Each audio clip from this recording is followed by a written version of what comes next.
ഇന്ന് നമ്മൾ നോക്കാൻ പോകുന്നത് 9ാം ക്ലാസ് സാമൂഹ്യശാസ്ത്രത്തിലെ സോഷ്യൽ സയൻസിലെ സെക്കൻഡ് ചാപ്റ്ററായ ഐഡിയാസ് ആൻഡ് എയർലി സ്റ്റേറ്റ്സ് എന്ന് പറയുന്ന ചാപ്റ്ററാണ്. അപ്പോൾ അതിലേക്ക് നോക്കുന്നതിന് മുമ്പ് ഈ ചാനൽ ആരെങ്കിലും സബ്സ്ക്രൈബ് ചെയ്യാനുണ്ടെങ്കിൽ ദയവായി സബ്സ്ക്രൈബ് ചെയ്ത് സപ്പോർട്ട് ചെയ്യുക. അപ്പോൾ നമുക്ക് ചാപ്റ്ററിലേക്ക് നോക്കാം. ഈ ചാപ്റ്ററിൽ നമ്മൾ അതായത് നമ്മുടെ ഇന്ത്യയിലും അതുപോലെ തന്നെ ഇന്ത്യക്ക് പുറത്ത് ഉള്ള ചില സ്ഥലങ്ങളിലും ഉണ്ടായ ആ ഒരു മാറ്റങ്ങൾ, ആ ഒരു ചേഞ്ചസ് എന്തൊക്കെയാണെന്നാണ് നോക്കുന്നത്. പുതിയ ആശയങ്ങളൊക്കെ കടന്നു വരുന്ന കാര്യങ്ങളൊക്കെയാണ് നമ്മൾ ഈ ചാപ്റ്ററിൽ നോക്കുന്നത്. അപ്പോൾ ആദ്യമായിട്ട് നമ്മൾ ഈ ചാപ്റ്റർ നോക്കുന്ന ideological revolution in the Ganga basin, അതായത് ഗംഗാ ബേസിൻ അല്ലെങ്കിൽ ഗംഗാ നദിയോട് ചേർന്നുള്ള പ്രദേശങ്ങളിൽ ഒരു പുതിയ ഐഡിയോളജിക്കലായിട്ടുള്ള ഒരു റെവല്യൂഷൻ നടക്കുകയാണ്, അല്ലെങ്കിൽ ചിന്താഗതിയിൽ അല്ലെങ്കിൽ ആശയങ്ങളിലൊരു മാറ്റം, ഒരു വിപ്ലവം ഉണ്ടാകുകയാണ്. അതാണ് നമ്മൾ ഈ ഫസ്റ്റ് ആ ഒരു സെക്ഷനിൽ നോക്കാൻ പോകുന്നത്, ideological revolution in the Ganga basin. During the 6th century BCE, it was mainly in the region of the Ganga basin that new ideas emerged in India. The material condition of the Ganga basin played an important role in the development of new ideas. The following factors helped in the formation of these material conditions: widespread use of iron, increased agricultural production, growth of trade and cities. അപ്പോൾ നമ്മൾ നോക്കുകയാണെങ്കിൽ ഗംഗാ ബേസിന് ചുറ്റുമായിട്ട് ഒരു നല്ല material condition develop ചെയ്ത് വന്നിട്ടുണ്ടായിരുന്നു, അല്ലെങ്കിൽ ഒരു നല്ല ജീവിത സാഹചര്യമോ അല്ലെങ്കിൽ ഒരു ഡെവലപ്മെൻറ്റോ ഒരു പ്രോഗ്രസ്സോ ഒക്കെ അവിടെ ഉരുത്തിരിഞ്ഞ് വന്നിട്ടുണ്ടായിരുന്നു. അതിലേക്ക് കാരണമായ 3 പോയിൻറ്റ്സാണ് ഇവിടെ കൊടുത്തിരിക്കുന്നത്. ആദ്യത് ഇരുമ്പിൻ്റെ വൈഡ് സ്പ്രെഡ് യൂസേജ്, അല്ലെങ്കിൽ ഇരുമ്പിൻ്റെ നല്ല രീതിയിലുള്ള ഉപയോഗം കാരണം അവിടെ ചേഞ്ചസ് ഉണ്ടാവുകയാണ്, ആ ഒരു സൊസൈറ്റിയിൽ ചേഞ്ചസ് ഉണ്ടാവുകയാണ്. രണ്ടാമത്തെ കാര്യം ഇൻക്രീസ്ഡ് അഗ്രികൾച്ചർ പ്രൊഡക്ഷൻ, കൂടുതൽ കാർഷികോൽപാദനം അല്ലെങ്കിൽ അഗ്രികൾച്ചർ പ്രൊഡക്ഷൻ കൂടുകയാണ്. മൂന്നാമത്തെ point growth of trade and cities, കച്ചവടവും വ്യാപാരവും അതുപോലെ തന്നെ നഗരങ്ങളും ഒക്കെ അവിടെ ഡെവലപ്പ് ചെയ്യുകയാണ്. അപ്പോൾ ആ ഗംഗാ ബേസിന് ചുറ്റും ഒരു നല്ലൊരു പ്രോഗ്രസ് അല്ലെങ്കിൽ പ്രോസ്പെരിറ്റി ഉണ്ടായി വരികയാണ്.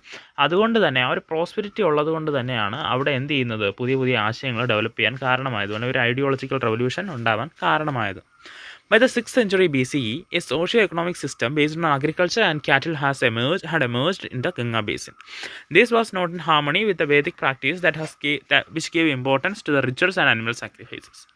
അപ്പോൾ 6ാം നൂറ്റാണ്ടോടുകൂടി തന്നെ ആ ഒരു ഗംഗാ ബേസിൻ്റെ ചുറ്റും ഒരു സാമൂഹ്യ സാമ്പത്തിക സംവിധാനം നിലവിൽ വരികയാണ്, അല്ലെങ്കിൽ സോഷ്യോ എക്കണോമിക് സിസ്റ്റം നിലവിൽ വരികയാണ്. അത് എന്തിനെ സെൻറ്റർ ചെയ്തായിരുന്നു? ആ ഒരു അഗ്രികൾച്ചർ, കൃഷിയെയും കന്നുകാലി വളർത്തലിനെയും ഒക്കെ സെൻറ്റർ ചെയ്ത് അല്ലെങ്കിൽ ഒക്കെ കേന്ദ്രീകരിച്ച് ഒരു സാമൂഹ്യമായ മാറ്റം അല്ലെങ്കിൽ ഒരു സാമ്പത്തികമായ ഒരു സിസ്റ്റം തന്നെ, ഒരു സംവിധാനം തന്നെ അവിടെ നിലവിൽ വരികയാണ്. പക്ഷേ ഇത് നമ്മൾ നോക്കുകയാണെങ്കിൽ ഈ സിസ്റ്റം എന്തുമായിട്ട് ഹാർമണിയിലല്ലായിരുന്നു? ആ ഒരു വേദിക് കൾച്ചറുമായിട്ട് ഹാർമണിയിലല്ലായിരുന്നു, അല്ലെങ്കിൽ വേദിക് പ്രാക്ടീസുമായിട്ട് ഹാർമണിയിലല്ലായിരുന്നു. നമ്മൾ കഴിഞ്ഞ ചാപ്റ്ററിൻ്റെ ലാസ്റ്റ് പഠിച്ചതാണ് ആ ഒരു വേദിക് കൾച്ചർ. അപ്പോൾ അതിൽ നോക്കുകയാണെങ്കിൽ അതിൽ ഏറ്റവും പ്രധാനപ്പെട്ടതായിരുന്നു റിച്വൽസൊക്കെ. അപ്പോൾ റിച്വൽസുമായിട്ട് ബന്ധപ്പെട്ട ആനിമൽ സാക്രിഫൈസിനൊക്കെ എതിരായിരുന്നു, അല്ലെങ്കിൽ അതുമായിട്ട് ചേർന്ന് പോകാത്തതായിരുന്നു ഈ ഒരു ഗംഗാ ബേസിനിലെ ഐഡിയോളജി. അതായത് അവർ കൂടുതലായിട്ട് ഡിപ്പെൻഡ് ചെയ്തിരിക്കുന്നത്, അഗ്രികൾച്ചറിനായാലും ഡിപ്പെൻഡ് ചെയ്യുന്നത് ക്യാറ്റിൽസിനെയാണ്, അതായത് കന്നുകാലികളെയാണ്. ആ ഒരു കൃഷിക്ക് വേണ്ടി ഉള്ള കൃഷിക്ക് വേണ്ടിയിട്ടുള്ള പ്രാക്ടീസിലൊക്കെ ആ ഒരു കന്നുകാലികളാണ് ആ ഒരു മനുഷ്യരെ സഹായിച്ചുകൊണ്ടിരുന്നത്. ആ സമയത്ത് ഈ ഒരു വേദിക് പ്രാക്ടീസിൻ്റെ ഭാഗമായിട്ട് ആനിമൽ സാക്രിഫൈസ് അല്ലെങ്കിൽ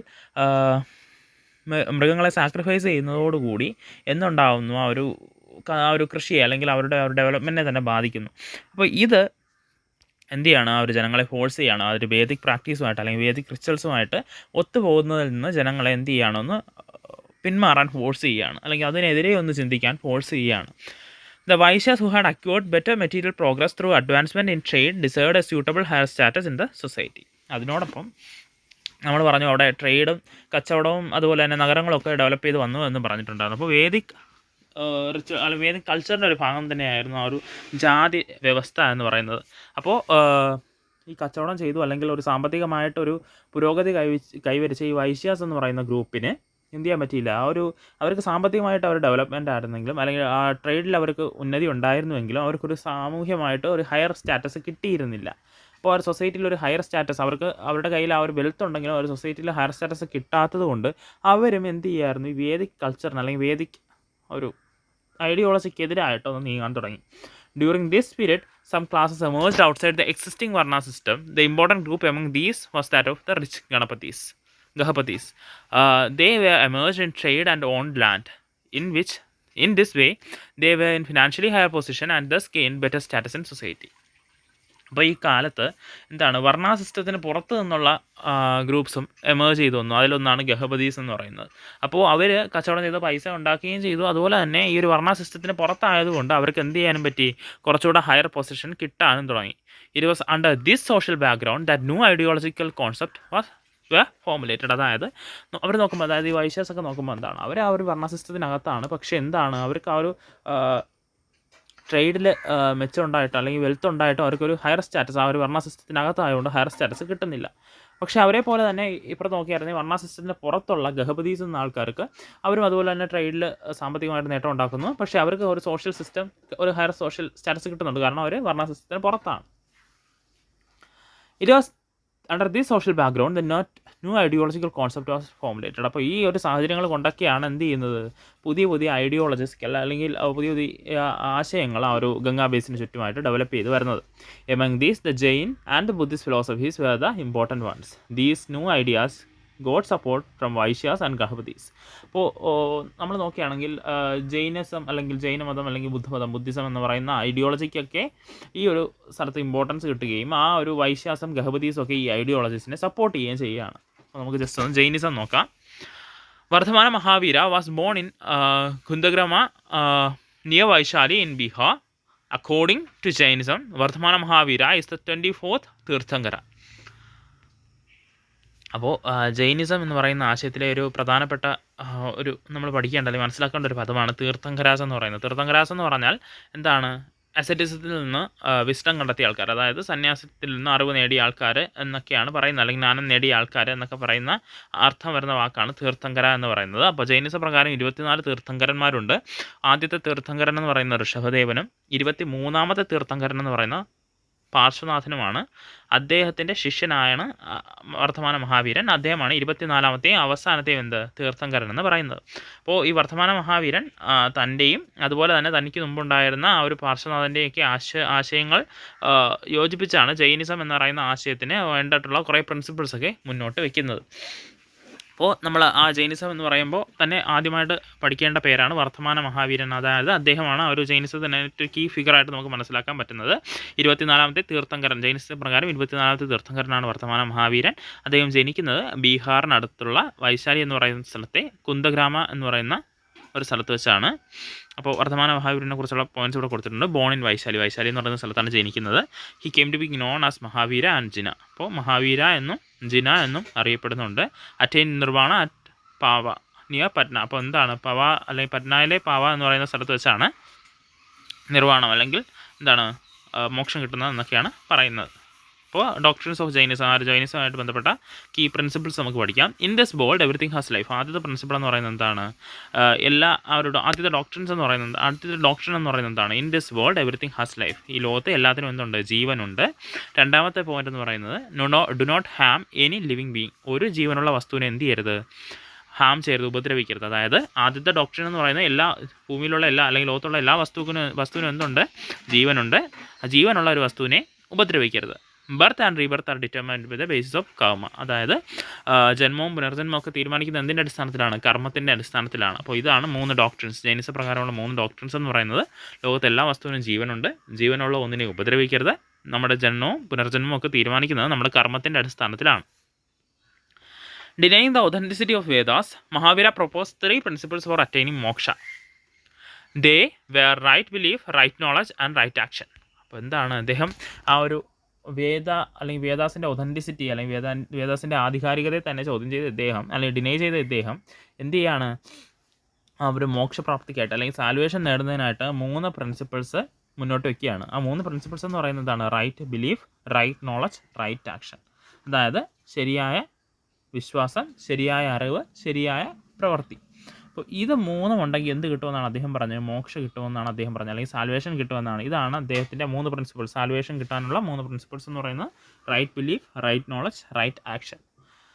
ദേ are known as the triratnas. അപ്പോൾ ഈ 3 പ്രിൻസിപ്പിൾ ഉള്ളതുകൊണ്ട് തന്നെ എന്താണ് പറയുന്നത്, അതിനെ ത്രിരത്നാസ് എന്നാണ് വിശേഷിപ്പിക്കുന്നത്. Mahavira shared his ideas with the people in Prakrit language. According to Jainism, monks and nuns were supposed to observe 5 vows: don't kill anything, don't steal, don't lie, don't own property, practice celibacy. അപ്പോൾ എന്തൊക്കെയാണ് ആ ഒരു വർദ്ധമാന മഹാവീരൻ തൻ്റെ ആശയങ്ങൾ പങ്കുവച്ചിരുന്നത് പ്രാകൃത് എന്ന് പറയുന്ന പ്രാചീന ഭാഷയിലായിരുന്നു, പ്രാകൃത് ലാംഗ്വേജിലായിരുന്നു. അപ്പോൾ അദ്ദേഹത്തിൻ്റെ ആ ഒരു ജൈനിസത്തിൻ്റെ ആശയപ്രകാരം സന്യാസിമാരൊക്കെ എന്ത് ചെയ്യണം, 5 വ്രതങ്ങൾ അനുഷ്ഠിക്കണം. Don't kill anything, don't steal, don't lie, don't own property, practice celibacy, അതായത് ഒന്നിനെയും കൊല്ലരുത്, ഒന്നും മോഷ്ടിക്കരുത്, കള്ളം പറയരുത്, വസ്തുക്കൾ കൈവശം വയ്ക്കരുത്, എന്ത് ചെയ്യരുത്, സെലിബസി പ്രാക്ടീസ് ചെയ്യുക, അതായത് സന്യാസം, അതൊരു ബ്രഹ്മചര്യം അനുഷ്ഠിക്കുക. അപ്പോൾ ഈ 5 ആശയങ്ങളാണ് എന്ത് ചെയ്യുന്നത്, ആ ഒരു 5 വോസാണ് ജൈനിസ പ്രകാരം പ്രാക്ടീസ് ചെയ്യേണ്ടത്. Later 2 sects were formed in Jainism, Shwetambaras and Digambaras. The principles of non-violence emphasized by Jainism has influenced Indian philosophy. അപ്പോൾ അതിനുശേഷം 2 വിഭാഗങ്ങളായിട്ട്, 2 സെക്ട്സ് ആയിട്ട് എന്ത് തിരിയാണ്, ജൈനിസം തിരിയാണ്. ശ്വേതാംബരാസ് എന്നും ദിഗംബരാസ് എന്നുമായിട്ട് 2 സെക്റ്റുകളായിട്ട് ജൈനിസം തിരിയുകയാണ്. അതുപോലെ തന്നെ ഇന്ത്യൻ ഫിലോസഫിയെ ഒരുപാട് ഇൻഫ്ലുവൻസ് ചെയ്ത നോൺ വയലൻസ് എന്ന് പറയുന്ന ആശയം ജൈനിസമായിട്ട് ബന്ധപ്പെട്ട് കിടക്കുന്നതാണ്. അതായത് ജൈനിസമായിട്ട് കുറച്ചുകൂടെ ഒരു കണക്ഷൻ ഉള്ളതാണ് നോൺ വയലൻസ് എന്ന് പറയുന്ന ആശയം. അടുത്ത് Gautama Buddha who sought the cause of sorrows, അതായത് നമ്മൾ ബുദ്ധിസ്റ്റ്, ആ ഒരു ബുദ്ധിസം എന്ന് പറയുന്ന സെക്ഷനിലേക്ക് നോക്കിയാണ്. The Buddha's teachings and principles were simple and practical. He rejected the Vedas, sacrifices and caste system. ബുദ്ധൻ്റെ ടീച്ചിങ്സ് അല്ലെങ്കിൽ ആശയങ്ങളും വിഷയങ്ങളൊക്കെ, അല്ലെങ്കിൽ അദ്ദേഹം ചർച്ച ചെയ്തിരുന്ന വിഷയങ്ങളൊക്കെ എന്തായിരുന്നു, അത് പ്രാക്ടീസ് ചെയ്യാൻ അല്ലെങ്കിൽ ആചരിക്കാൻ വളരെ സിമ്പിളായിരുന്നു. He rejected Vedas, sacrifices and the caste system. അദ്ദേഹം എന്ത് ചെയ്തു, ആ ഒരു വേദാസിനെയും സാക്രിഫൈസസ്, അതായത് യാഗങ്ങൾ നടത്തുമല്ലോ, ആ യാഗങ്ങളെയും അതുപോലെ തന്നെ ജാതി വ്യവസ്ഥയൊക്കെ അല്ലെങ്കിൽ കാസ്റ്റ് വർണ്ണ സിസ്റ്റത്തെയൊക്കെ അദ്ദേഹം എന്ത് ചെയ്തു, റിജക്റ്റ് ചെയ്തു. His concept of ahimsa was suitable to the new condition in the Ganga basin. Cattles were needed in agriculture to prepare land for cultivation and to carry goods. അപ്പോൾ എന്താണ് ഇദ്ദേഹത്തിൻ്റെ ഈ ആശയങ്ങൾ ഗംഗാ ബേസിലെ ആ ഒരു പുതിയ കണ്ടീഷനുമായിട്ടൊക്കെ സാഹചര്യമായിട്ടൊക്കെ ചേർന്ന് പോകുന്നതായിരുന്നു. പ്രത്യേകിച്ച് ഇദ്ദേഹം ആ ഒരു വേദാസിനെയും അവരുടെ യാഗങ്ങളെയൊക്കെ ആ ഒരു എതിർത്തത് കൊണ്ട് തന്നെ ഈ ഒരു ഗംഗാ ബേസിലെ പുതിയ കണ്ടീഷനായിട്ട് ചേർന്ന് പോകുന്നതായിരുന്നു. കാരണം കാറ്റിൽസ് എന്ന് പറയുന്നത് അല്ലെങ്കിൽ കന്നുകാലികൾ എന്ന് പറയുന്നത് കൃഷിക്ക് ഏറ്റവും ആവശ്യമായിട്ടുള്ളൊരു കാര്യമായതുകൊണ്ട് തന്നെ, അതായത് കൾട്ടിവേഷൻ ആയാലും ശരി, ഗുഡ്സ് ക്യാരി ചെയ്യാനായാലും, സാധനങ്ങൾ കൊണ്ടുപോകാനായാലും ശരി, അത്യാവശ്യമായതുകൊണ്ട് തന്നെ ഈ ബുദ്ധിസ്റ്റ് ആശയങ്ങൾ ആ ഒരു ഗംഗാ ബേസിൻ്റെ കണ്ടീഷനുമായിട്ട് ചേർന്ന് നിൽക്കുന്നതായിരുന്നു. But cattle were killed in large numbers for yagas. This adversely affected agriculture and transportation of goods. അപ്പോൾ കാറ്റിൽസ്, അതായത് കന്നുകാലികളെ ഈ യാഗങ്ങൾക്ക് വേണ്ടി ഒരുപാട് വലിയ രീതിയിൽ കൊന്നൊടുക്കിയത് കാരണം എന്ത് ചെയ്തു, ഇത് കൃഷിയെയും ട്രാൻസ്പോർട്ടേഷൻ ഓഫ് ഗുഡ്സ്, അതായത് ആ ഒരു ഗുഡ്സിൻ്റെ കൈമാറ്റത്തെയും അല്ലെങ്കിൽ കൊണ്ടുപോകുന്നതൊക്കെ എന്ത് ചെയ്തു, ബുദ്ധിമുട്ടിലാക്കി. Buddha's stance against sacrifices attracted those who were engaged in agricultural activities. Buddha spread his ideas in Pali, the language of common people. എന്ത് ചെയ്തു, ബുദ്ധൻ്റെ ആശയങ്ങൾ എന്ത് ചെയ്തു, ആ ഒരു പാലി എന്ന് പറയുന്ന സാധാരണക്കാരുടെ ഭാഷയിലായിരുന്നു സംസാരിച്ചുകൊണ്ടിരുന്നത്. അത് എന്ത് ചെയ്തു, ആ ഒരു ആൾക്കാരിലേക്ക് എത്തിക്കാനും സാധിച്ചു, ആ ഒരു ആശയങ്ങൾ പെട്ടെന്ന് എത്താനും സാധിച്ചു. അതുപോലെ തന്നെ ഈ ഒരു അഗ്രികൾച്ചർ ആക്ടിവിറ്റീസ് എൻഗേജ് ചെയ്തിരിക്കുന്നവരുടെ, അതായത് കൃഷിയുമായിട്ട് ബന്ധപ്പെട്ടിരിക്കുന്നവരുടെ കൂടുതൽ അടുക്കുന്നതായിരുന്നു ഇദ്ദേഹത്തിൻ്റെ ആശയങ്ങൾ എന്ന് പറയുന്നത്. അതായത് ഈ കന്നുകാലികളൊന്നും കൊല്ലരുത് എന്നുള്ള ആശയങ്ങളൊക്കെ കൃഷിയുമായിട്ട് ബന്ധപ്പെട്ടിരിക്കുന്നവർക്ക് കൂടുതൽ ഒരു അനുയോജ്യമായൊരു ആശയങ്ങളായിരുന്നു. Important events in the life of Buddha are given below. Prepare a biography based on this. Collect more information from the school library. അപ്പോൾ നമുക്ക് ബുദ്ധനുമായിട്ട് ബന്ധപ്പെട്ട കുറച്ച് കാര്യങ്ങൾ ഇവിടെ കൊടുത്തിട്ടുണ്ട്. ഗൗതമ ബുദ്ധ, ഒറിജിനൽ നെയിം ഈസ് സിദ്ധാർത്ഥ എന്നാണ് ഗൗതമ ബുദ്ധൻ്റെ യഥാർത്ഥ പേര്. ലുംബിനിയിലാണ്, അതായത് ഇന്നത്തെ നേപ്പാളിലെ കപിലവസ്തു ആ ഒരു ലുംബിനിയിലാണ് ജനിക്കുന്നത്. Attained enlightenment at Bodh Gaya in ബീഹാറിലെ ബോധ്ഗയയിൽ വെച്ചാണ് എന്ത് ചെയ്യുന്നത്, ജ്ഞാനോദയം എൻലൈറ്റ്മെൻറ്റ് ഉണ്ടാകുന്നത്. Delivered his first sermon at സാർനാഥിൽ വെച്ചാണ് അദ്ദേഹത്തിൻ്റെ ആദ്യത്തെ ആ ഒരു സെർമൺ നടത്തുന്നത്. അറ്റൈൻ നിർവാണ അറ്റ് കുശിനഗരത്തിൽ വെച്ചാണ് എന്ത് ചെയ്യുന്നത്, നിർവാണം പ്രാപിക്കുന്നത്. ബുദ്ധൻ്റെ പ്രിൻസിപ്പിൾസ് കൊടുത്തിട്ടുണ്ട്, എന്തൊക്കെയാണ് ബുദ്ധൻ്റെ ആശയങ്ങൾ അല്ലെങ്കിൽ പ്രിൻസിപ്പിൾസ് എന്ന് കൊടുത്തിട്ടുണ്ട്. Life is full of sorrows, ജീവിതം എന്താണ്, ദുഃഖമയമാണ്. Desire is the cause of sorrow, എന്താണ്, ആശയാണ് ആ ഒരു ദുഃഖത്തിൻ്റെ കാരണം. If desire is destroyed sorrow will disappear. അപ്പോൾ നമ്മുടെ ആശ നശിപ്പിച്ചാൽ അല്ലെങ്കിൽ ആശ ഇല്ലാതാക്കി എന്ത് ചെയ്യും, ആ ഒരു ദുഃഖവും ഇല്ലാതാകും. To achieve this the 8-fold path ashtanga marga should be followed. അപ്പോൾ ഇത് ആ ഒരു ആശയില്ലാതാക്കി ദുഃഖത്തെ മാറ്റാൻ എന്ത് ചെയ്യണം, അഷ്ടാംഗ മാർഗം 8-fold പാത്ത് ആചരിക്കണം. അപ്പോൾ ആ 8-fold പാത്ത് ഇവിടെ കൊടുത്തിട്ടുണ്ട്. Right vision, right intention, right speech, right action, right livelihood, right effort, right awareness, right meditation. അപ്പോൾ ഇതാണ് അഷ്ടാംഗ മാർഗ എന്ന് പറയുന്നത്. ഇത് ആചരിച്ചാൽ എന്ത് ചെയ്യുമെന്നാണ് പറയുന്നത്, അദ്ദേഹം പറയുന്നത് ആ ഒരു ആശ നശിക്കുകയും അതുപോലെ തന്നെ എന്ത് ചെയ്യും, സോറോ ഡിസപ്പിയർ ചെയ്യുകയും ചെയ്യും. ഇനി സ്തൂപാസ് എന്താണെന്ന് നോക്കാം.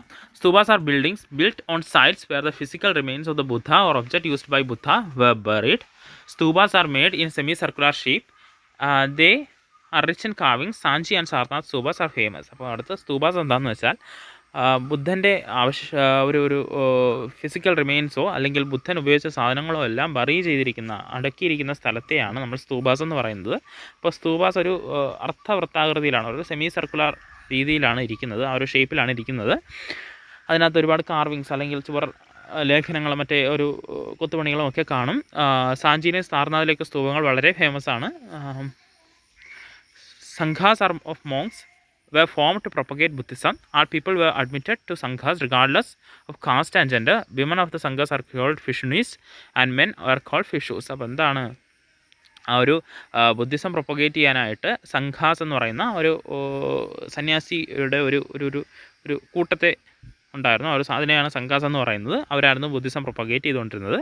അവിടെ കാസ്റ്റോ ജെൻഡറോ ഒന്നും ബേസ് ചെയ്തിട്ടല്ല അവർ അഡ്മിഷൻ അതായത് അവരെ അഡ്മിറ്റ് ചെയ്തിരുന്നത്, ആ ഒരു സംഘാസിലേക്ക് അഡ്മിറ്റ് ചെയ്തിരുന്നത്. ഏത് ജാതിയിൽപ്പെട്ട എന്ത് ചെയ്യുക ജെൻഡറിൽപ്പെട്ട ആൾക്കും അതിനകത്തേക്ക് കയറാം. അതുപോലെ സംഘാസിൽപ്പെട്ട വിമനെ അവർ ഫിഷുണീസ് എന്നും മെൻസിനെ ഫിഷൂസ് എന്നും വിളിച്ചിരുന്നു. Decisions were made in the sanghas through discussion and opinion of the majority. Buddha described the monastic order thus: just as river flow into the ocean and become one, once a person becomes a member of the Buddhist sangha, that person loses his or her name, forgets the caste, rank and family. എന്താണ് അദ്ദേഹം ബുദ്ധ തന്നെ പറഞ്ഞിരിക്കുന്നത്? എന്താണ്, ഒരു നദികൾ ഒഴുകി കടലിലെത്തുമ്പോൾ ആ നദിയുടെ ഐഡൻറ്റിറ്റി ഇല്ലാതാകുന്നത് പോലെ തന്നെ ആ ഒരു ആള് ആ ഒരു സംഘത്തിൽ ചേരുമ്പോൾ എന്താണ് അദ്ദേഹത്തിൻ്റെ അതായത് ഹിസ് ഓർ ഹെർ, ആരുടെ പുരുഷനാണെങ്കിൽ പുരുഷൻ്റെയോ സ്ത്രീയാണെങ്കിൽ സ്ത്രീയുടെയൊക്കെ ആ ഒരു ഐഡൻറ്റിറ്റി, അവരുടെ പേര്, അവരുടെ കാസ്റ്റ്, റാങ്കും ഫാമിലി എല്ലാം മാഞ്ഞു പോകും. പിന്നെ അവരെന്താണ് സന്യാസിമാരായിട്ടാണ് ഇരിക്കുന്നത്. Later Buddhism split into Mahayana and Hinayana. The followers of Mahayana Buddhism Mahayana worship Buddha as God. Buddhism has made many contributions to the culture of India. The working of the Sangha helped to inculcate the sense of democracy and values in the society. അപ്പോൾ അതിനുശേഷം Buddhism രണ്ടായിട്ട് തിരിഞ്ഞു, മഹായാന എന്നും ഹിനയാന എന്നും തിരിഞ്ഞു. Mahayana Buddhism എന്ത് ചെയ്തു? ബുദ്ധനെ ദൈവമായി ആചരിച്ചു. ബുദ്ധിസത്തിന് ഒരുപാട് കോൺട്രിബ്യൂഷൻ, ആ ഒരു ഇന്ത്യൻ സംസ്കാരത്തിലൊക്കെ ഒരുപാട് കോൺട്രിബ്യൂഷൻ കൊടുത്തിട്ടുണ്ട്. ആ ഒരു സംഖ്യയുടെ വർക്കിംഗ് എന്ത് ചെയ്യുന്നുണ്ട്? ആ ഒരു സെൻസ് ഓഫ് ഡെമോക്രസി അല്ല, ഈ ജനാധിപത്യ ബോധവും അതുപോലെ തന്നെ സമൂഹത്തിലെ ആ ഒരു മൂല്യങ്ങളുമൊക്കെ സമൂഹത്തിൽ കൊടുക്കാൻ ഈ ബുദ്ധിസം സഹായിച്ചിട്ടുണ്ട്.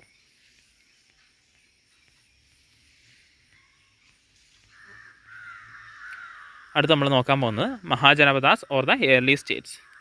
ഇപ്പോൾ നമ്മൾ ആ ഒരു ബുദ്ധിസമൊക്കെ കഴിഞ്ഞു. അതിനുശേഷം നമ്മൾ നോക്കുകയാണെങ്കിൽ എന്ത് ചെയ്യാണ്, ആ ഒരു വേദിക് കൾച്ചറിൻ്റെ ഭാഗമായിട്ട് വേദിക് പീരീഡിൽ തന്നെ അതിനുശേഷം 6ാം സെഞ്ചുറിയിൽ ഒരുപാട് മാറ്റങ്ങൾ നമ്മൾ ആ ഒരു ഗംഗാ ബേസിലൊക്കെ ഒരുപാട് മാറ്റങ്ങൾ കണ്ടത് ബുദ്ധിസം ജൈനിസം ഒക്കെ എമർജ് ചെയ്യുന്നത് നമ്മൾ കണ്ടു. അപ്പോൾ നോക്കുകയാണെങ്കിൽ എന്താണ്, ഒരുപാട് ഒരു the tribal social system existed in Vedic period. The tribes of the period were known as jana. As agriculture became wide spread, these tribal communities began to settle down permanently in different places. They are known as janapadas. അപ്പോൾ എന്താണ്, ആ ഒരു സമയത്ത് ആ ഒരു Vedic പീരിയഡിൽ തന്നെ ഒരുപാട് communities ഇങ്ങനെ ഡെവലപ്പ് ചെയ്ത് വന്നിട്ടുണ്ടായിരുന്നു. അതായത് ഒരു ട്രൈബൽ ഗ്രൂപ്പ്, ആ ട്രൈബ്സിൻ്റെ പീരീഡ് ഉണ്ടായിരുന്നു. ആ ട്രൈബ്സ് ഒരുമിച്ച് താമസിക്കുന്ന പീരീഡ് ഉണ്ടായിരുന്നു. ആ സമയത്ത് അവരെയാണ് ജനാസ് എന്ന് വിളിക്കുന്നത്. ആ ട്രൈബ്സിനെയാണ് ജനാസ് എന്ന് വിളിക്കുന്നത്. അപ്പോൾ ഈ ഒരു കൃഷി ഡെവലപ്പായി വന്നതോടുകൂടി തന്നെ ട്രൈബൽ കമ്മ്യൂണിറ്റീസ് അവിടെ പെർമനൻ്റായിട്ട് ആ ഒരു സ്ഥലത്ത് തന്നെ പെർമനൻ്റായിട്ട് സെറ്റിൽ ചെയ്യാൻ ആരംഭിക്കുകയും അവരെ ജനപദാസ് എന്ന് വിളിക്കാനും തുടങ്ങി. Agriculture surplus production in Janapadas led to the growth of trade and as well as development of towns. Along with trade, towns became manufacturing centers of different crafts. Some regulation became necessary to coordinate and regulate such diverse economic activities. In this situation, the tribal form of governance disappeared. അപ്പോൾ എന്താണ്, അതിനുശേഷം agriculture surplus develop ചെയ്യുകയാണ്. അതായത് ആവശ്യത്തിൽ കൂടുതലുള്ള ആ ഒരു agriculture production ഉണ്ടാകുകയും അത് കാരണം അതിനകത്ത് തന്നെ ഒരു സെക്ഷന് മറ്റു തൊഴിലുകളിൽ ഏർപ്പെടാൻ പറ്റുകയും ചെയ്യുന്നു.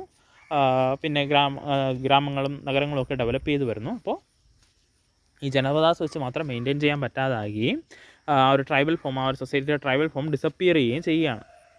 The inextricable relationship with agriculture and the soil started during this time. They gave rise to a view of one's own land. This is how state formation became a reality. അപ്പോൾ ഈ സമയത്ത് ആ ഒരു അഗ്രികൾച്ചറും ആ ഒരു വസ്തുവും ഭൂമിയും തമ്മിലുള്ള ഒരു കണക്ഷൻ ഡെവലപ്പ് ചെയ്യുകയും, അതായത് ആ ഒരു എൻ്റെ ഭൂമി എന്നൊരാശയം വരികയും ചെയ്യുന്നു. ഇത് കാരണം എന്ത് ചെയ്യുകയാണ്, ആ ഒരു സ്റ്റേറ്റിൻ്റെ ഫോർമേഷൻ അല്ലെങ്കിൽ ഒരു രാജ്യത്തിൻ്റെ ഒരു രാഷ്ട്രത്തിൻ്റെ ഫോർമേഷൻ രൂപീകരിക്കുകയും ചെയ്യുകയാണ്.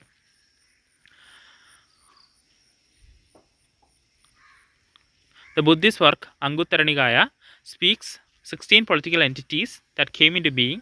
In this way, they were known as mahajanapadas. The changes described above are referred to as a second urbanization by historians. അപ്പോൾ എന്താണ് ആ ഒരു ബുദ്ധിസ്റ്റ് വർക്കിൽ 16 ഒരു ചെറു രാജ്യങ്ങളെക്കുറിച്ച് കൊടുത്തിട്ടുണ്ട്. അതാണ് മഹാജനപദാസ്. 16 ആ ഒരു പൊളിറ്റിക്കൽ എൻറ്റിറ്റീസാണ്. ഇത് ഹിസ്റ്റോറിയൻസ് സെക്കൻഡ് അർബനൈസേഷൻ, രണ്ടാം നഗരവൽക്കരണം എന്നൊക്കെയാണ് ഇതിനെ വിശേഷിപ്പിക്കുന്നത്. അപ്പോൾ നമ്മുടെ ആ ഒരു 16 മഹാജനപദാസും കൊടുത്തിട്ടുണ്ട്. കംബോജ, ഗാന്ധാര, കുരു, പാഞ്ചാല, കോസല, മല്ല, വജ്ജി, കാശി, മഗധ, അംഗ, സുരസേന, മത്സ്യ, വത്സ്യ, ചേതി, അവന്തി, അസ്മാക എന്ന് പറയുന്ന 16 ആ ഒരു മഹാജനപദാസും കൊടുത്തിട്ടുണ്ട്. ഇനി നമ്മൾ അടുത്ത് നോക്കാൻ പോകുന്നത് ആ ഒരു മഹാജനപദസിലെ അഡ്മിനിസ്ട്രേറ്റീവ് സിസ്റ്റം എങ്ങനെയെന്നാണ്. Contemporary works provide some information about the administrative system of mahajanapadas. And efficient system of tax collection and a standing army develop during this period. അപ്പോൾ എന്താണ് ആ ഒരു മഹാജനപദാസ് സിസ്റ്റത്തിൽ തന്നെ ഒരു എഫക്റ്റീവായിട്ടുള്ളൊരു ഒരു ടാക്സ് കളക്ഷനും ഉണ്ടായിരുന്നു. അതുപോലെ തന്നെ ഒരു സ്റ്റാൻഡിംഗ് ആർമി ഉണ്ടായിരുന്നു, ഒരു സ്ഥിര ആർമി, ഒരു സേന ഉണ്ടായിരുന്നു. ദ വേർഡ് ബലി found in Pali text means tax. ഭാഗ അനദർ ടൈപ്പ് ഓഫ് ടാക്സ്. അപ്പോൾ എന്താണ് ആ ഒരു പഴയ പാലി ടെക്സ്റ്റിലൊക്കെ ബാലി എന്ന് യൂസ് ചെയ്തിരിക്കുന്ന വാക്കുകളൊക്കെ ടാക്സിനെ സൂചിപ്പിക്കുകയും ഭാഗ എന്ന് പറയുന്ന വേർഡ്സും ടാക്സിനെയാണ് സൂചിപ്പിക്കുന്നത്. അതായത് ടാക്സ് കളക്ഷൻ ഉണ്ടായിരുന്നുവെന്ന് നമുക്ക് ആ ഒരു പഴയ ബുക്കുകളിലും വർക്കിൽ നിന്നൊക്കെ മനസ്സിലാക്കിയെടുക്കാം. Those who lived in the forest produce as taxes while artisans worked for the king on fixed days. അപ്പോൾ എന്താണ് ആ ഒരു കാടുമായിട്ട് ബന്ധപ്പെട്ട് ജീവിക്കുന്നവരൊക്കെ ആ ഒരു കാടിൽ നിന്ന് കിട്ടുന്ന പ്രൊഡക്ട്സ് ടാക്സ് ആയിട്ട് കൊടുക്കും. മറിച്ച് ആ ഒരു ആർട്ടിസൻസ് അല്ലെങ്കിൽ തൊഴിലാളികളൊക്കെ എന്ത് ചെയ്യും, ആ ഒരു കിങ്ങിന് വേണ്ടിയിട്ട് അല്ലെങ്കിൽ ആ ഒരു രാജാവിന് വേണ്ടിയിട്ട് ഒരു നിർദ്ദിഷ്ട ദിവസങ്ങൾ ജോലി ചെയ്യും. There were many officials for carrying out administration. The work of Sadapatha Brahmana mentions Senani, Purohita and Gramani who assisted the king. Mahajanapadas had forts and capital cities. അതായത് ഒരു വർക്ക് കൊടുത്തിട്ടുണ്ട്, സദപഥ ബ്രാഹ്മണ എന്നാണ് വർക്കിൻ്റെ പേര്. അതിനകത്ത് രാജാവിനെ അസിസ്റ്റ് ചെയ്യാനായിട്ട് സേനാനി, പുരോഹിത, ഗ്രാമണി തുടങ്ങിയ ആൾക്കാരെയൊക്കെ മെൻഷൻ ചെയ്യുന്നുണ്ട്. അതായത് രാജാവിനെ സപ്പോർട്ട് ചെയ്യാൻ ഒഫീഷ്യൽസ് അല്ലെങ്കിൽ ഉദ്യോഗസ്ഥരൊക്കെ ഉണ്ടായിരുന്നു. മഹാജനപദങ്ങളിൽ കോട്ടകളും അതുപോലെ തന്നെ ക്യാപിറ്റൽ സിറ്റീസും ഒക്കെ ഉണ്ടായിരുന്നു. അടുത്തത് ദ റൈസ് ഓഫ് മഗധയാണ്. The 16 mahajanapadas were constantly engaged in wars for dominance. Magadha was the ultimate winner. അടുത്ത് നമ്മൾ പറയുന്നതെന്ന് വെച്ചാൽ എന്താണ് ആ ഒരു 16 മഹാജനപദങ്ങൾക്കിടയിൽ ആ ഒരു അധികാരത്തിന് വേണ്ടിയിട്ടുള്ള ഏതായിരിക്കും കൂടുതൽ പവർഫുള്ളായിട്ട് എമേർജ് ചെയ്യുക എന്നുള്ളതിന് വേണ്ടിയിട്ടുള്ള വാർസ് നടന്നിട്ടുണ്ടായിരുന്നു, യുദ്ധങ്ങൾ നടന്നിട്ടുണ്ടായിരുന്നു. അവസാനം അൾട്ടിമേറ്റ് ആയിട്ട് വിന്നറായിട്ട് മാറിയതാരാണ്? മഗധ എന്ന് പറയുന്ന രാജ്യമാണ്. Magadha was a fertile region with good rainfall. There were large deposits of iron also. Hence, the iron needed for tools and weapons was readily available. Elephants were an important factor in wars in those days. Elephants were available in large numbers in the forest of Magadha.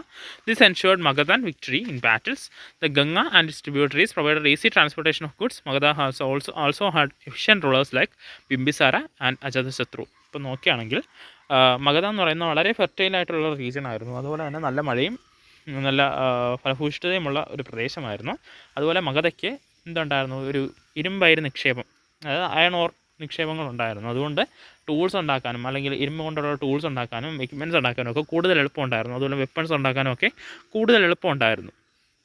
പിന്നെ അന്നത്തെ കാലത്ത് ഏറ്റവും കൂടുതൽ യുദ്ധത്തിന് ഉപയോഗിച്ചിരുന്നത് എലിഫൻസിനായിരുന്നു, ആനകളെയായിരുന്നു. മഗധയിലെ ആനകൾ യഥേഷ്ടമുള്ളതുകൊണ്ട് അത് ആ ഒരു യുദ്ധങ്ങളിൽ ആ ഒരു മഗധയുടെ വിജയം ഉറപ്പാക്കി.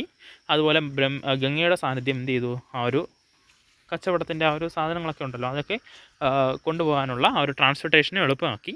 അങ്ങനെ അതിനോടൊപ്പം മഗധയിൽ വളരെ എഫിഷ്യൻ്റ് ആയിട്ടുള്ള ബിംബിസാറിനെയും അജാതശത്രുവിനെയും പോലുള്ള രാജാക്കന്മാരും ഉണ്ടായിരുന്നു. ഇതുകൊണ്ട് തന്നെ മഗധ അവസാനം അൾട്ടിമേറ്റ് ആയിട്ട് വിന്നറായിട്ട് മാറുകയാണ്. From Magadha to the Maurya kingdom. Magadha was ruled by various dynasties. Chandragupta Maurya defeated Dhanananda, the last ruler of Nanda dynasty, in 321 BCE and founded the Maurya kingdom. അപ്പോൾ എന്ത് ചെയ്തു, മഗധയിൽ ഒരുപാട് രാജവംശങ്ങൾ ഭരിച്ചിട്ടുണ്ടായിരുന്നു. അങ്ങനെ ഇരിക്കെ 321 മഗധയിലെ അവസാനത്തെ നന്ദ ഡൈനാസ്റ്റിയിലെ അവസാനത്തെ രാജാവായ ധനനന്ദനെ തോൽപ്പിച്ചുകൊണ്ട് ചന്ദ്രഗുപ്ത മൗര്യൻ 321 BCEയിൽ മൗര്യ സാമ്രാജ്യം സ്ഥാപിക്കുകയാണ്. അപ്പോൾ ആ ഒരു അന്നത്തെ ആ ഒരു മൗര്യ സാമ്രാജ്യത്തിൽ അല്ലെങ്കിൽ ആ പഴയ മഗധയിലൊക്കെ എന്താണ് ഒരുപാട് ആൾക്കാർ വന്ന് കാണുകയും ഒരുപാട് വിദേശ സഞ്ചാരികൾ വന്ന് കാണുകയൊക്കെ ചെയ്തിട്ടുണ്ട്. ഇവിടെ മുകളിൽ ഗ്രീക്ക് സഞ്ചാരിയായ മെഗസ്തനീസിൻ്റെ ഒരു വിശേഷണം കൊടുത്തിട്ടുണ്ടായിരുന്നു. പാടലീപുത്രയെക്കുറിച്ച്, ഇന്നത്തെ പ്രസൻറ്റ് ഡേ പറ്റ്നയെക്കുറിച്ചുള്ള ഒരു വിശേഷണം കൊടുത്തിട്ടുണ്ടായിരുന്നു. The capital of the Maurya kingdom, Arthashastra written in Kautilya, inscription of emperor Ashoka and coins in circulation at that time help in the study of the history of Maurya kingdom. അതിനോടൊപ്പം ഈ വിദേശ സഞ്ചാരികളുടെയൊക്കെ കുറിപ്പുകളോടൊപ്പം അർത്ഥശാസ്ത്രത്തിൽ കൗഡില്യം എഴുതിയ കാര്യങ്ങൾ, അതുപോലെ തന്നെ എംപറർ അശോക ചക്രവർത്തിയുടെ ഇൻസ്ക്രിപ്ഷൻസ്, അക്കാലത്തെ കോയിൻസ്, ഇതിൽ നിന്നൊക്കെ എന്ത് ചെയ്യും, അന്നത്തെ ഹിസ്റ്ററിയെക്കുറിച്ച് ഒക്കെ നമുക്ക് മനസ്സിലാക്കിയെടുക്കാം. മൗര്യൻ കിങ്ഡത്തിൻ്റെ ഹിസ്റ്ററിയെക്കുറിച്ച് നമുക്ക് മനസ്സിലാക്കിയെടുക്കാൻ സാധിക്കുന്നുണ്ട്.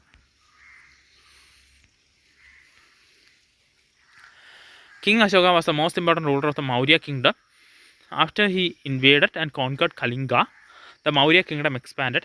It recorded in the inscription that Ashoka gave up war after the battle of Kalinga. അപ്പോൾ എന്ത് ചെയ്യാണ്, ആ ഒരു അശോക ചക്രവർത്തിയായിരുന്നു ആ ഒരു മൗര്യ കിങ്ഡത്തിലെ ഏറ്റവും പ്രധാനപ്പെട്ട ആൾ, അല്ലെങ്കിൽ പ്രധാനപ്പെട്ട ചക്രവർത്തി. അദ്ദേഹം ആ ഒരു കലിംഗ വരെ, അതായത് ഇന്നത്തെ പ്രസൻറ്റ് ഒഡീഷ, ആ ഒരു സ്ഥലം വരെ കോൺകർ ചെയ്യുകയും യുദ്ധത്തിൽ വിജയിക്കുകയും ചെയ്തു. അതിനുശേഷം ആ ഒരു കലിംഗ വിജയത്തിന് ശേഷം അദ്ദേഹം എന്ത് ചെയ്യുകയാണ്, ആ ഒരു ഇൻസ്ക്രിപ്ഷൻ പ്രകാരമൊക്കെ നോക്കുകയാണെങ്കിൽ ആ ഒരു യുദ്ധം ഉപേക്ഷിച്ചതായിട്ടാണ്, പിന്നീട് യുദ്ധങ്ങൾ ഉപേക്ഷിച്ചതായിട്ടാണ് നമുക്ക് മനസ്സിലാക്കാൻ സാധിക്കുന്നത്.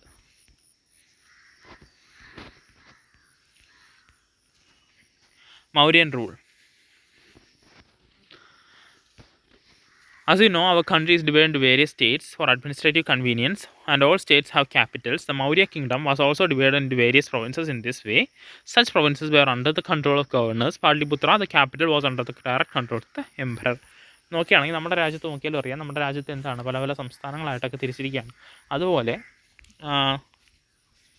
മൗര്യ രാജ്യം അതുപോലെ വളരെ വലിയൊരു സാമ്രാജ്യമായിരുന്നു. അതുകൊണ്ട് എന്ത് ചെയ്യാണ്, പ്രൊവിൻസസ് ആയിട്ട് തിരിക്കുകയാണ്. ആ ഒരു സെൻട്രലായിട്ട് ആ ഒരു നോക്കുകയാണെങ്കിൽ ആ ഒരു രാജ്യതലസ്ഥാനത്ത് ആര് ഭരിക്കും, നമ്മുടെ എംപറർ ഭരിക്കും. പിന്നെ പല പ്രൊവിൻസസിലും ലോക്കൽ റൂളേഴ്സും ഉണ്ട്.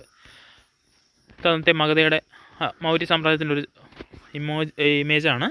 നോക്കുകയാണെങ്കിൽ തക്ഷശില, ഉജ്ജയിനി, തൊസാലി, സുവർണഗിരിയൊക്കെ എന്താണ് ലോക്കൽ പ്രൊവിൻഷ്യൽ ക്യാപിറ്റൽസ് അല്ലെങ്കിൽ പ്രൊവിൻഷ്യൽ ഭരണങ്ങൾ നടക്കുന്ന സ്ഥലമായിട്ട് നമുക്ക് മനസ്സിലാക്കാം. പാടലിപുത്ര എന്ന് പറയുന്നതാണ് ആ ഒരു രാജ്യത്തിൻ്റെ അല്ലെങ്കിൽ സ്റ്റേറ്റിൻ്റെ capital. The Mauryan army had 5 divisions. They were infantry, cavalry, chariot, elephants and the navy. The military administration was carried out by 30-member committee. നോക്കുകയാണെങ്കിൽ മൗര്യൻ ആർമിക്ക് 5 ഡിവിഷൻസ് ഉണ്ടായിരുന്നു. Infantry, cavalry, chariots, elephants and navy. ഈ ഒരു military ഭരണങ്ങളൊക്കെ നടപ്പാക്കുന്നത് 30 അംഗ committee ആയിരുന്നു. The ideas propagated by emperor Ashoka maintain piece and കോഎക്സിസ്റ്റൻസ് among his subjects known as അശോകധർമ്മ. We learn about this from Ashoka's edicts. അപ്പോൾ എന്താണ്, അദ്ദേഹം ആ ഒരു രാജ്യത്ത് സമാധാനവും അതുപോലെ തന്നെ സഹവർത്തിത്വമൊക്കെ അനുഷ്ഠിക്കാൻ വേണ്ടിയിട്ട് അശോകധർമ്മ എന്ന് പറയുന്ന രീതിയിൽ കുറച്ച് പ്രാക്ടീസസ് കൊടുത്തിട്ടുണ്ടായിരുന്നു. ഇത് ആചരിക്കണം. അശോകധർമ്മയിൽ 3 പ്രധാനപ്പെട്ട കാര്യങ്ങളാണ് പറയുന്നത്. Be tolerant to other religions, respect elders and teachers, be kind to slaves and the sick. എന്താണ് അതിനകത്ത് 3 കാര്യങ്ങൾ പറയുന്നുണ്ട്. മറ്റു മതങ്ങളോടൊക്കെ എന്താണ് ടോളറൻ്റ് ആയിട്ട് പെരുമാറണം, സൗഹൃദത്തോടുകൂടി പെരുമാറണം, എൽഡേഴ്സിനെയും ടീച്ചേഴ്സിനെയൊക്കെ റെസ്പെക്റ്റ് ചെയ്യണം, സ്ലേവ്സിനോടും അസുഖബാധിതരായിട്ട് കിടക്കുന്നവരോടൊക്കെ എന്ത് ചെയ്യണം, കൈൻഡ് ആയിരിക്കണം. Eminent historian Romila Thapar opines that Ashoka was a policy for the efficient administration of a vast country and for keeping various serious social groups in harmony. അപ്പോൾ പ്രധാനപ്പെട്ട വളരെ എമിനൻ്റായ ഹിസ്റ്റോറിയനായ റോമില താപ്പർ പറഞ്ഞത് എന്താണെന്ന് വെച്ചാൽ, ഈ അശോകധർമ്മ എന്ന് പറയുന്നത് ഒരു പോളിസി ആയിരുന്നു. ഒരു എഫിഷ്യൻ്റ് ആയിട്ട് ആ രാജ്യത്തെ, ഒരു വലിയ രാജ്യത്തെ ഭരിക്കാനും അല്ലെങ്കിൽ അഡ്മിനിസ്ട്രേറ്റ് ചെയ്യാനും അതുപോലെ തന്നെ ആ ഒരു പല സോഷ്യൽ ഗ്രൂപ്പിൽപ്പെട്ടവരെ ഹാർമണിയോടുകൂടി കൊണ്ടുപോകാനും വേണ്ടിയിട്ടുള്ളൊരു ഒരു പോളിസി ആയിരുന്നു അശോകധർമ്മ എന്നാണ് പറയുന്നത്. Growth of trade. The above images of the early coins that were in circulation in ancient India, these are known as punch mark coins. They are made of silver and copper. The evidence to show that coins were used for trade. അപ്പോൾ പറയുന്നത് എന്താണെന്ന് വെച്ചാൽ, അതാണ്ട് ഇവിടെ മുകളിൽ കുറച്ച് coins കൊടുത്തിട്ടുണ്ടായിരുന്നു. അപ്പോൾ ഈ കോയിൻസ് കാണുമ്പോൾ തന്നെ നമുക്കറിയാം അതെന്താണ്, പഞ്ച് മാർക്ക് കോയിൻസ് ആണ്. അതായത് അതിനകത്ത് പഞ്ച് മാർക്കിങ്സ് ഉണ്ട്, കുറേ മാർക്കിങ്സ് നമുക്ക് കാണാൻ പറ്റുന്നുണ്ടല്ലോ, അതാണ് പഞ്ച് മാർക്ക് കോയിൻസ് എന്ന് പറയുന്നത്. ഇപ്പോൾ ഈ കോയിൻസ് ഉണ്ടാക്കിയിരിക്കുന്നത് സിൽവറും കോപ്പറും വെച്ചാണ്. ഇതൊക്കെ എന്തിൻ്റെ എവിഡൻസാണ്, ട്രേഡ് നടന്നു എന്നതിൻ്റെ അല്ലെങ്കിൽ കച്ചവടം നടക്കുന്നതിൻ്റെ എവിഡൻസ് ആണല്ലോ ഈ കോയിൻസ് എന്ന് പറയുന്നത്. അപ്പോൾ ആ ഒരു മൗര്യ സാമ്രാജ്യത്തിൽ ട്രേഡിൻ്റെ പ്രോസ്പെരിറ്റി ഉണ്ടായിരുന്നു, അല്ലെങ്കിൽ ട്രേഡ് ഉണ്ടായിരുന്നു എന്ന് നമുക്ക് മനസ്സിലാക്കാൻ സാധിക്കുന്നു. Goods were transported through land, sea and river. Grains, textiles, metals etcetera the chief commodities of trade. അപ്പോൾ ചരക്കുകൾ എങ്ങനെയായിരുന്നു കൊണ്ടുപോയിരുന്നത്? കരവഴിയും കടൽ വഴിയും നദികൾ വഴിയും ഒക്കെ ആയിരുന്നു ഈ സാധനങ്ങൾ കൈമാറിക്കൊണ്ടിരുന്നത്. ഗ്രെയിൻസ്, ടെക്സ്റ്റൈൽസ്, മെറ്റൽസ് തുടങ്ങിയവയായിരുന്നു പ്രധാനപ്പെട്ട ഈ ട്രേഡിൻ്റെ കമ്മോഡിറ്റീസ് എന്ന് പറയുന്നത്. ദ വേർഡ് സെറ്റീസ് ആൻഡ് സതവാഹകർ mentioned in the books of those days refer to traders. അപ്പോൾ അന്നത്തെ ബുക്കുകളിൽ എഴുതിയിരിക്കുന്ന സെറ്റീസ് അതുപോലെ തന്നെ സതവാഹകർ എന്നൊക്കെ പറയുന്ന ടേംസ് എന്തിൻ്റെ യൂസ് ചെയ്യുന്നു? അന്നത്തെ കച്ചവടക്കാരെ വിളിക്കാൻ വേണ്ടിയിട്ട് ഉപയോഗിച്ചിരുന്ന ടേംസ് ആണ്. So far we have been discussing the origin and formation of the mahajanapadas in the Indian subcontinent and how they later evolved into the Maurya kingdom.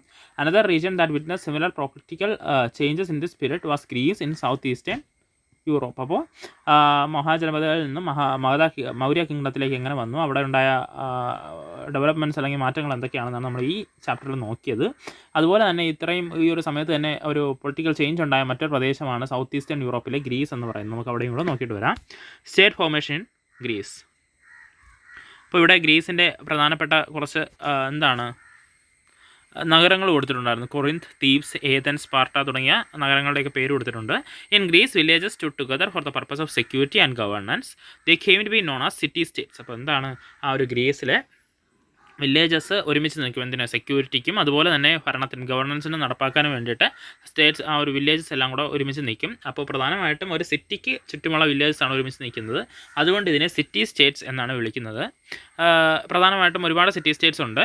ഈ സിറ്റി സ്റ്റേറ്റ്സിൽ ആ ഒരു ക്യാപിറ്റൽ വരുന്നത്, അതായത് ഒരു സിറ്റിയും അതിന് ചുറ്റുമുള്ള വില്ലേജസ് ആണ് ഒരു സിറ്റി സ്റ്റേറ്റ് എന്ന് പറയുന്നത്. അപ്പോൾ സിറ്റിയുടെ ആ ഒരു സിറ്റി സ്റ്റേറ്റിൻ്റെ ക്യാപിറ്റൽ വരുന്ന മിക്കവാറും ആ ഒരു ഹില്ലിൻ്റെ ടോപ്പിലായിരിക്കും. ഇതിന് പ്രധാനമായിട്ടും ഒരു ഹിൽസും മൗണ്ടൻസും ഒക്കെ ഒരു നാച്ചുറൽ ബൗണ്ടറി തന്നെ ഈ സിറ്റി സ്റ്റേറ്റ്സിന് കൊടുക്കുന്നുണ്ട്. പ്രധാനപ്പെട്ട സിറ്റി സ്റ്റേറ്റ്സ് എന്ന് പറയുന്നത് ഏതൻസ്, സ്പാർട്ട, കൊറിന്ത്, തീബ്സ് തുടങ്ങിയവ 4 എണ്ണമാണ് മേജർ സിറ്റി അല്ലെങ്കിൽ മേജർ സിറ്റി സ്റ്റേറ്റ്സ്. ഗ്രീസിലെ മേജർ സിറ്റി സ്റ്റേറ്റ്സ് നമുക്ക് പറയാൻ പറ്റുന്നത്. ഏതൻസ് ഒന്ന് ഡെമോക്രാറ്റിക്. ഇനി അതിനകത്ത് തന്നെ ഒരു സിറ്റി സ്റ്റേറ്റായ ഏതൻസിന് ആ ഒരു ജനാധിപത്യമായിട്ടുള്ള കണക്ഷനാണ് നമ്മൾ നോക്കുന്നത്. The system of government that prevailed in Athens 2500 years ago resembled modern democracy. This was different from the system of governance in other city-states. All males over the age of 30 except slaves were considered as citizens. These citizens formed a committee and met 4 times in a year to take decision on important matters.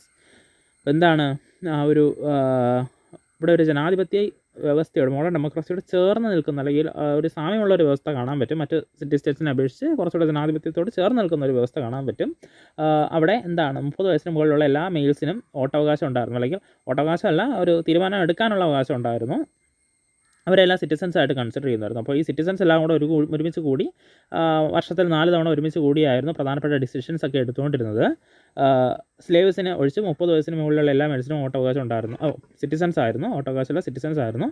Women, artisans and foreigners who worked as traders were not considered as citizens. അപ്പോൾ സ്ലേവ്സിന് പുറമെ women, artisans and foreigners who worked as traders, കച്ചവടത്തിനായിട്ട് വന്ന വിദേശിയർ, ഇവർക്ക് 3 പേർക്കും എന്തില്ല, സിറ്റിസൺസായിട്ട് consider ചെയ്തിട്ടില്ല.